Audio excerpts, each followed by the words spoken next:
back to Narrow Path Doctrine. My name is Jim. Today will be a deliberate and unapologetic examination of the modern doctrine of human free will as it relates to salvation, and we'll set it against the clear and consistent testimony of Scripture that salvation belongs entirely to God.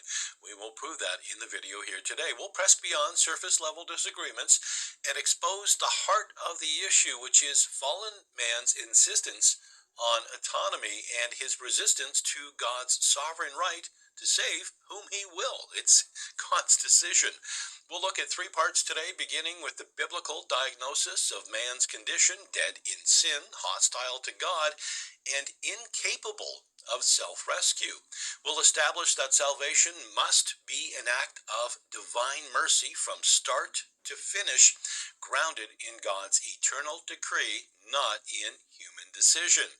Then, a careful text-by-text dismantling of 14 of the most commonly cited free will proof texts, allowing Scripture to interpret Scripture without philosophical rescue attempts that a lot of theologians of the past used to do.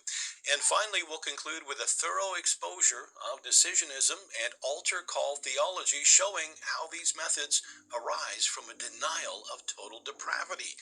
They reverse the biblical order of regeneration and faith and produce widespread false assurance within the professing church. Now, throughout our study here today, God's sovereignty and man's responsibility will be held together as Scripture holds them, without compromise, without apology, and without granting even a fraction of the glory that belongs to God alone. And we'll do that all here, and we'll do it next.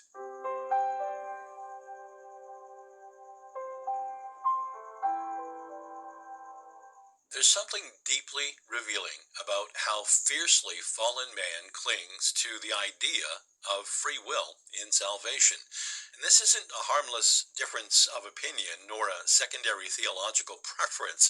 It's a manifestation of the fallen heart's resistance to God's absolute authority. Truly, that's what it is at the heart. The battle over free will, at its core, is a battle over who reigns, God or man. From the very beginning, man has desired autonomy. In the garden, the temptation was not first immorality, but independence. The serpent promised that man could determine truth, morality, and destiny for himself. That same impulse has never left the human heart. It has simply clothed itself in religious language.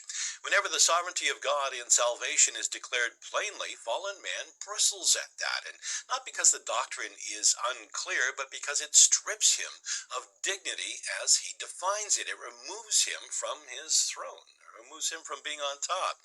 Psalm 3:8 says, "Salvation belongeth unto the Lord, thy blessing is upon thy people, Selah."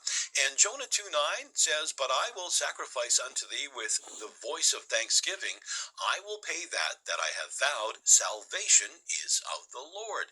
These statements here are absolute. Salvation does not originate in man, cooperate with man, or wait upon man in his decision.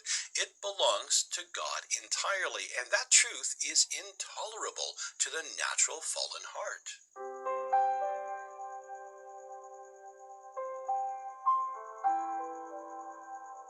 The reason man clings to free will is because dependence is humiliating to pride.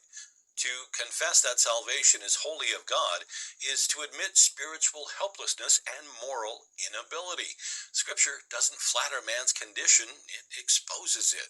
Ephesians 2:1 says, "And you hath he quickened who were dead in trespasses and sins." Not just sick, but dead. And quickened here means bring to life. Dead men can't initiate anything. They don't respond. They don't reach out.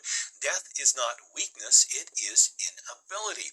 And if man is dead, then salvation must be resurrection, not cooperation.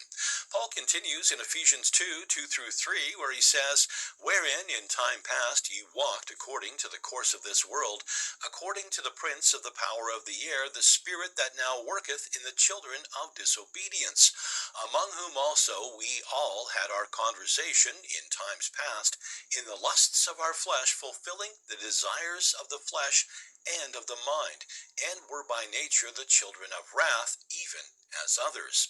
This description leaves no room for autonomous decision-making toward God. The natural man follows the world, the flesh, and the devil. He doesn't rise above them by his free will.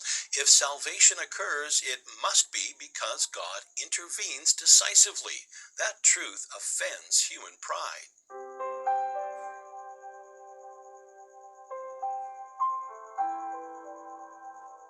Even when grace is spoken of, man often insists on retaining a decisive role for himself.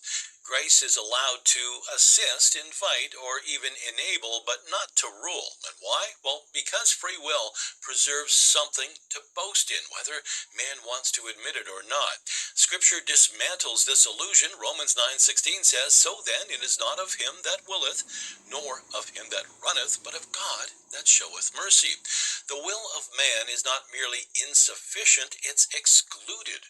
Paul explicitly denies that human willing is the determining factor in salvation here. Mercy belongs to God alone.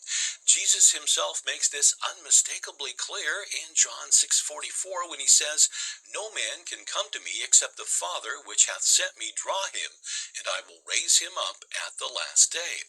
Ability here is denied. Coming to Christ is not an option waiting for some activation. It's the result of divine drawing. Free will collapses under the weight of Christ's words here.